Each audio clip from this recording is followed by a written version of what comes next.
sa ating lahat. Ika nga po nila ay pagkatapos ng tampuhan, syempre, andyan yung suyuan, kailangan habaan yung pasensya kasi nga, nako, ikaw ba naman pagalitan, at mapagsabihan, So, normal lamang po yan, Sometimes, hindi naman po palagi. At ngayon lang naman po, ito nangyari sa EDSI. At yan po natin, pakikita ko kung gaano po sila katatag sa isa't isa.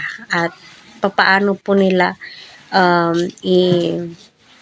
tawag nito, timbangin yung pag-uugali po nilang dalawa, di ba? So, tama ba ako, mga ka-Team EDSI? Correct me if I'm wrong na lamang po, Sana ay nasa mabuti po kayong kalagayan. Patuloy po natin suportahan si Kalinga Prab, Kuya Val at ang buong team. Huwag po natin skip ang kanilang ads para sa ganun nga po ay marami pa pong kababayan po natin ang kanilang matulungan, So, ika nga nila, pagkatapos ng tampuhan ay syempre may kiligan, suyuan, and syempre andyan yung mga kaibigan mo na ay nako, kikiligin po sila at sila pa yung number one na magsasabi, uy, ganito ganyan ang gawin mo. Ay nako, ewan ko na lamang po talaga, di ba? May mga ganyan.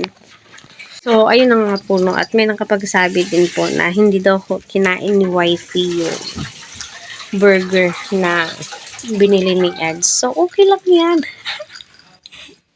Diyan mo makikita, kung papaano si Eds at papaano niya ulit susuyuin itong si Beyonce. Kasi andyan na yan Nang katampuhan na yung dalawa at saka misunderstanding po yan nila. At alam ko na mafi-fix po nila yan at madadaan sa mabuting usapan.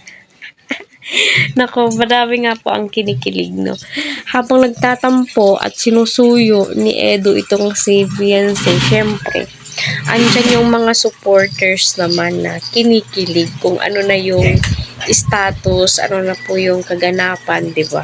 Yun naman po talaga tayo, di ba?